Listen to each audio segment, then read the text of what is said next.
কি গো বৌদি, চলো, আমরা সবাই তো তৈরি হয়ে গেছি, আর তুমি এখনো এখানে কি করছো বলো তো? তুমি যাবে না নাকি? কি যে করো না বৌদি, এবার দেরি হয়ে যাবে। তাড়াতাড়ি তৈরি হয়ে নাও, চলো চলো, আমি তোমাকে তৈরি হতে সাহায্য করে দিচ্ছি, তাড়াতাড়ি করো। এই না না মিষ্টু, আমি যাব না গো, তোমরা যাও না। আমি তো তোমাকে আগেও বলেছি যে আমি বিয়ে বাড়ি যাব না। তোমাকে নতুন করে আর বলার মতো তো কিছুই নেই বলো, তুমি তো সবই জানো। তাই আমার সাথে কথা না বলে দেখো মা আর তোমার ছোট বৌদি সবাই ঠিকঠাক তৈরি হয়েছে কিনা। ওরা তৈরি হয়ে গেলে বেরিয়ে পড়ো, বেলা হয়ে যাচ্ছে তো। না না, আমি এটা শুনবোই না। আমি যে কালকে তোমাকে এতবার করে বললাম তোমাকে যেতেই হবে মাসির বাড়িতে, মাসির মেয়ের বিয়েতে, তুমি আমার কথাটা বুঝতে পারোনি না? চলো না বৌদি ভাই, তোমাকে এতবার করে কেন বলতে হচ্ছে? ও তো মাসির একটা মাত্রই মেয়ে বলো, মাসিমণিও তো আশা করে থাকবে যে আমরা সবাই যাব। মা আর ছোট বৌদি পুরো তৈরি হয়ে গেছে, আমিও তো তৈরি হয়ে গেছি দেখতে পাচ্ছো, শুধু তুমিই বাকি আছো, তাড়াতাড়ি করো। না মিষ্টু, তুমি এতবার করে বলো না, আমি এতবার করে তোমাকে না বলতে পারবো না। আমারও তো কষ্ট হয় বলো তোমাকে না বলতে। আমার লক্ষ্মী বোনটি, বায়না না করে বেরিয়ে যাও না, ওই বাড়িতে সবাই তোমাদের অপেক্ষা করছে। আর দেখো কতটা বেলা হয়ে গেছে।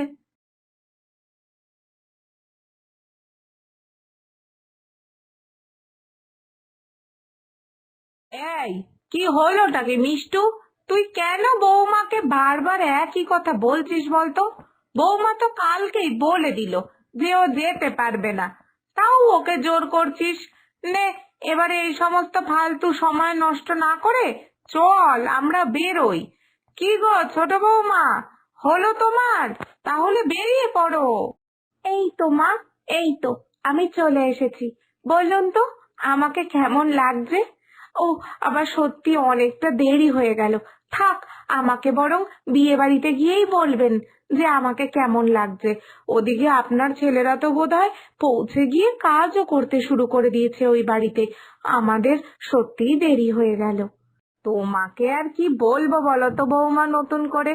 তুমি তো এমনিই সুন্দরী, তোমাকে সব এতে মানায়। আর আমার পুরো বিশ্বাস ওই বিয়ে বাড়িতে সব থেকে বেশি সুন্দর তোমাকেই দেখতে লাগবে। তবে এটা ঠিক বলেছো বৌমা, ছেলেরা তো আমার এতক্ষণে পৌঁছেও গেছে, আর দেখো গিয়ে যোগাড় যন্ত্রতেও লেগে পড়েছে। বিয়ে বাড়ি বলে কথা, তাও আবার মাসির মেয়ের বিয়ে।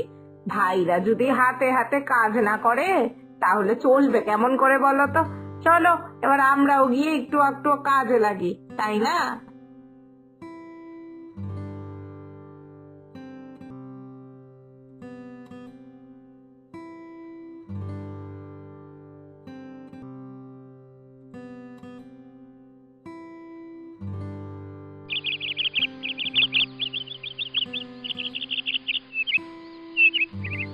সত্যি ছোট বৌমা, আমি আগেই জানতাম ওই বিয়ে বাড়িতে সবাই তোমার খুব প্রশংসা করবে। তুমি একেবারে আমার বাড়ির যোগ্য বউ হয়েছো গো। আমার দিদি তো তোমার প্রশংসায় একেবারে পঞ্চমুখ। যাক, ভালোই হয়েছে বলো, ভালোই ভালোই বিয়ের অনুষ্ঠানটাও মিটেছে, আর আমাদেরও একটু আনন্দ করা হয়েছে ফাঁকতালে। হ্যাঁ মা, সত্যি সব খুব সুন্দরভাবে ভালোই ভালোই মিটে গেছে। আর মাসিমণি তো আমাদের জন্য কি সুন্দর শাড়িও পাঠিয়েছে, তাই না? দিদি, তুমি তো দেখোনি, মাসিমণি আমাদের জন্য শাড়িও পাঠিয়েছে। মাকে একটা শাড়ি দিয়েছে, আর তোমার শাড়িটা আমার কাছে রাখা, বুঝলে? দুটো শাড়ি আমাদের দুজনের পুরো একই রকম, শুধু রং আলাদা। তুমি একবার দেখে নিও তুমি কোন রঙের শাড়িটা নেবে, কেমন?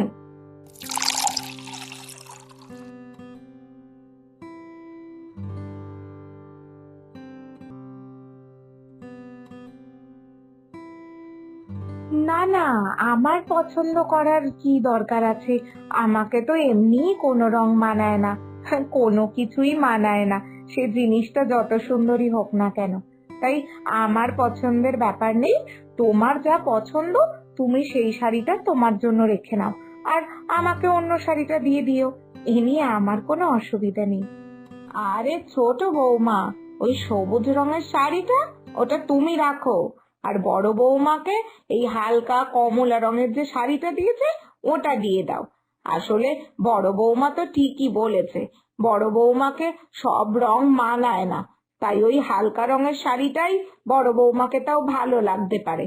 আর তোমাকে তো সব কিছুই মানায়, তুমি সবুজ নীল লাল যা কিছু পরতে পারো। তবে সবুজ রঙের শাড়িটাও তোমাকে খুব সুন্দর লাগবে, আমি বলে দিলাম। সত্যি বলতে আমিও তাই ভেবেছিলাম যে সবুজ রঙের শাড়িটা দিদিকে একদম মানাবে না, তাই দিদিকে এই হালকা কমলা রঙের শাড়িটাই দেব, আর সবুজটা আমি রাখবো। আমার এমনিও সবুজ রংটা খুব পছন্দ হয়েছে, এত উজ্জ্বল রং, আমাকে এত উজ্জ্বল রং পরলে বেশ মানায়, তাই না মা? এই তোমরাই যখন সব ঠিক করে নেবে, তাহলে বড় বৌদিকে কেনই বা জিজ্ঞেস করলে বলো তো? আর তোমাদেরকে কে বললো যে বড় বৌদিকে কিছুই মানায় না? বড় বৌদি ওইভাবে থাকে তাই। বড় বৌদি যদি গুছিয়ে সুন্দরভাবে থাকে না, তাহলে দেখতে বড় বৌদিকেও সবকিছু কি সুন্দর মানায়। তোমরা না সবাই কেমন যেন। আহ মিষ্টু, কেন বলছো এসব কথা? মা আর সুমি দুজনে তো ঠিক কথাই বলেছে, আর আমিও তো এটাই বললাম যে আমাকে সত্যি সত্যি সব রং মানায় না, যে কোনো পোশাক শাড়ি কোনো কিছুই তেমন ভাবে আমাকে মানায় না। যেটা সত্যি সেটা বলতে আবার অসুবিধা কোথায় বলো তো?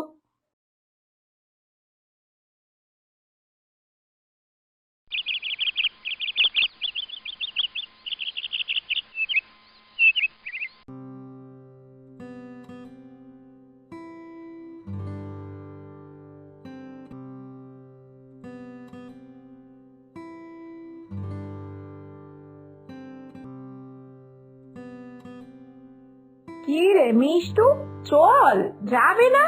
পুজোর নিমন্ত্রণ গুলো তো করা বাকি আছে, আজকে গিয়ে নিমন্ত্রণ না করতে পারলে আবার দেরি হয়ে যাবে, পরে তো আর সময়ও পাবো না, তাই না?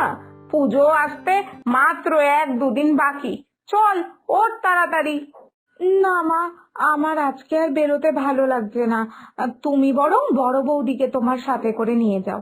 এমনিই তো বড় বৌদি কোথাও বেরোয় না, তাই এই সুযোগে বড় বৌদি একটু বেরোতেও পারবে, আর বড় বৌদির ভালোও লাগবে। কি গো বড় বৌদি, যাও তাহলে তুমি চলে যাও মায়ের সাথে।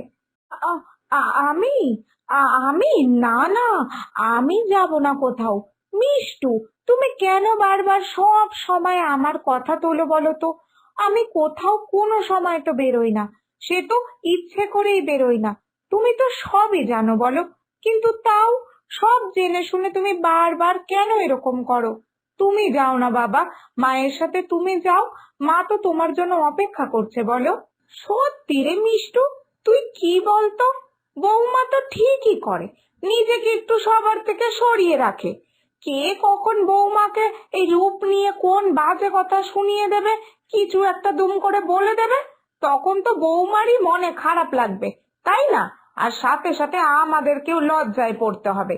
এইগুলো একটু বুঝে চলতে হবে তো। তুই যেন সব বুঝেও কিচ্ছু বুঝতে চাস না কো। এইসব এসব তুমি কি কথা বলছো মা বলো তো? তোমাদের এই কথার জন্যই তো বৌদি আরো লোকের সামনে যেতে চায় না। বৌদির জন্য তোমাদেরকে লজ্জা পেতে হবে, মানে এটা তুমি বলতে পারছো?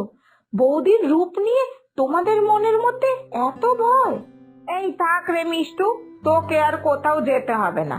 কথায় কথা বাড়ে, আমি এখন এইসব নিয়ে তর্ক করতে পারবো না।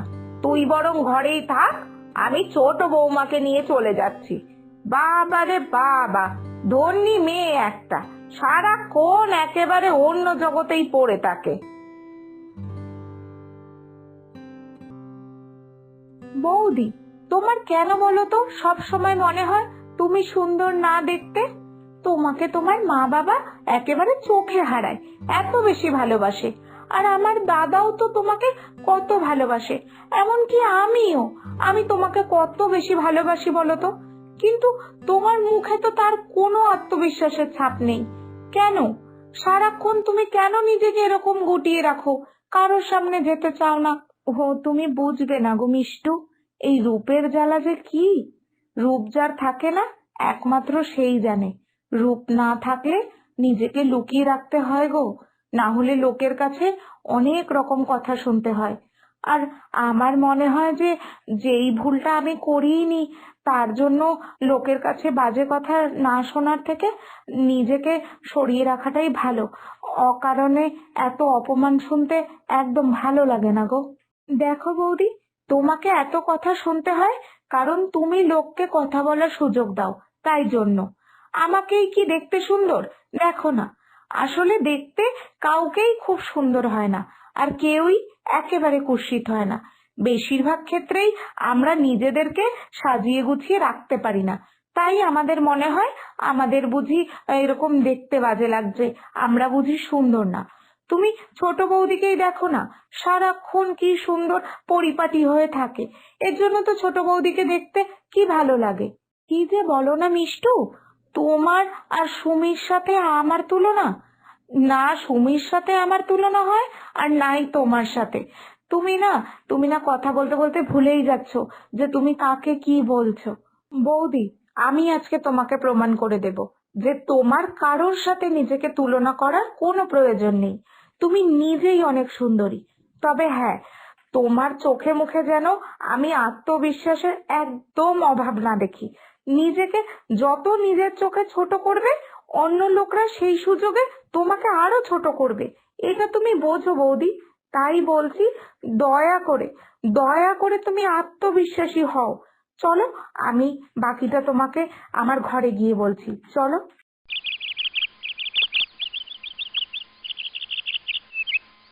দেখো তো বৌদি, তোমাকে কেমন লাগছে দেখতে? নিজেকে নিজের পছন্দ হচ্ছে কিনা? এটা এটা আমি? সত্যি বলছো মিষ্টু? আমাকে দেখতেও এরকম লাগতে পারে? তাহলে আর বলছি কি গো বৌদি। বৌদি দেখো, নিজেকে তুমি এবার থেকে এরকম করে গুছিয়ে রাখতে শেখো তো। নিজের আত্মবিশ্বাসের উপরও অনেক কিছু নির্ভর করে, জানো তো।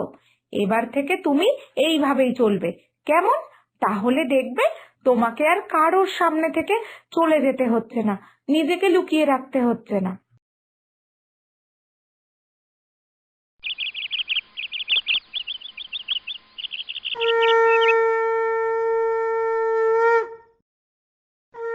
ও বাবা, মিনাদি, তোমার বড় বৌমাকে তো দেখছি আগের থেকে অনেক সুন্দরী হয়ে গেছে দেখতে। বেশ ভালো, বেশ ভালো লাগছে। তোমার বাড়িতে তো দেখছি সবাই একেবারে রূপে লক্ষ্মী আর গুণে সরস্বতী গো। হ্যাঁ, সেই যা বলেছ গো। আমি সত্যি অনেক ভাগ্য করেই এই দুই বৌমাকে পেয়েছি। দেখলে তো বৌদি, এতদিন তুমি নিজেকে লুকিয়ে রাখতে বলে মাও তোমাকে কারোর সামনে নিয়ে যেতে চাইতো না।